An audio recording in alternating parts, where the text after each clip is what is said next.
تعالیٰ نے قرآن مجید میں نبی رحمت صلی اللہ علیہ وسلم سے فرمایا ہے، اے محبوب صلی اللہ علیہ وسلم، بے شک ہم نے آپ کو خیر کثیر عطا فرمایا ہے۔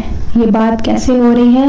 سورہ الکوثر کے ذریعے، قرآن مجید کی سب سے چھوٹی سورت سورہ الکوثر، اس کے ذریعے اللہ تعالیٰ اپنے محبوب سے بات کر رہا ہے۔ کیا بات کر رہا ہے؟ اِنَّا أَعْطَيْنَاكَ الْكَوْثَرَ، محبوب ہم نے آپ کو خیر کثیر دے دی ہے۔ اب آپ اس کا جواب اس طرح سے دیں، اپنے رب کے لیے نماز پڑھیں اور قربانی کریں۔ اِنَّا شَانِئَكَ هُوَ الْأَبْتَرُ، آپ کا دشمن بے نام و نشان رہے گا۔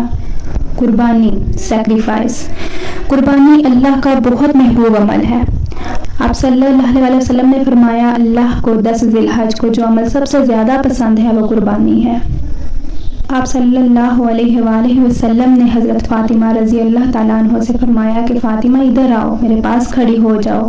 آپ نے پوچھا کیا کرنے لگے ہیں؟ فرمایا تمہارے نام کی قربانی کرنے لگا ہوں۔ آپ صلی اللہ علیہ وآلہ وسلم کے گھر اکثر 2 وقت کا کھانا نہیں تھا پکتا، کے گھر میں بہت تنگ دستی تھی، لیکن قربان جاؤں پیارے نبی محمد مصطفیٰ صلی اللہ علیہ وسلم ہر سال 2 قربانیاں دیا کرتے تھے۔ فرماتے تھے ایک میری طرف سے اور ایک میری امت کی طرف سے۔ حضرت علی کرم اللہ وجہہ شیر خدا کے گھر بھی یہی حال تھا۔ 3 دن حضرت حسن رضی اللہ تعالیٰ عنہ اور حسین رضی اللہ تعالیٰ عنہ صرف کھجور اور پانی سے روزہ رکھتے تھے اور افطار کرتے تھے۔ اللہ اکبر!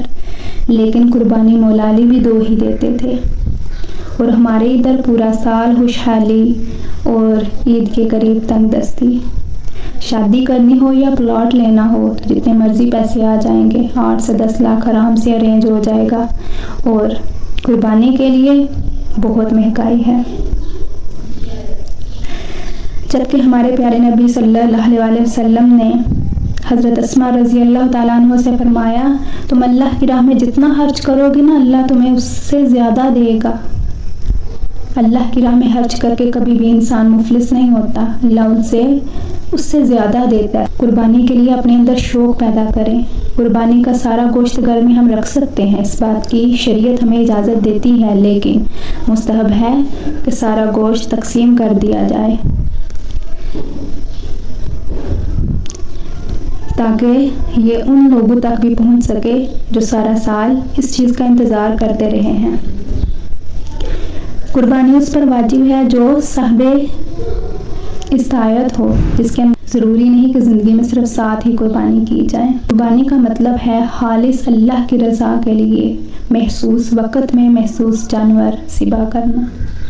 حضرت علی مرتضیٰ رضی اللہ تعالیٰ عنہ نے فرمایا، نبی کریم صلی اللہ علیہ وسلم نے ہمیں حکم فرمایا ہے کہ قربانی کا جانور کی آنکھ اور کان اچھے سے دیکھ لو کہ وہ بے عیب ہوں، اور ایک جگہ فرمایا گیا ہے ٹوٹے سینگ یا کٹے کان کی قربانی منع ہے، یعنی جس جانور کا سینگ ٹوٹا ہو یا کان کٹا ہو اس کی قربانی نہیں دی جائے گی۔ سفید رنگ کا دمبا مٹیالے اور سیاہ رنگ کے دمبے سے زیادہ بہتر ہے۔ حضرت انس رضی اللہ تعالیٰ عنہ سے مروی ہے کہ انہوں نے دیکھا ہے حضرت محمد صلی اللہ علیہ وسلم تکبیر پڑھتے خود اپنے ہاتھ سے جانور کو ذبح فرماتے تھے۔ قربانی کا بہت زیادہ اجر ہے، لہٰذا اس اپرچونٹی کو ہاتھ سے نہ جانے دیں، اویل کریں، اس کا ثواب ضائع نہ ہونے دیں۔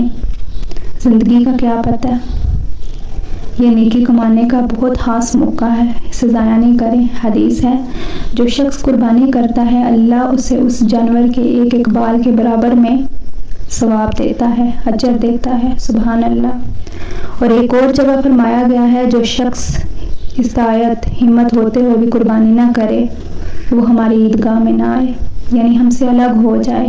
اللہ ہمیں قربانی کی اہمیت سمجھنے کی حکمت و صلاحیت عطا فرمائے۔ یہ بات اچھی طرح سمجھ لیں، there's no good deed from that we can replace sacrifice۔ Allah Akbar.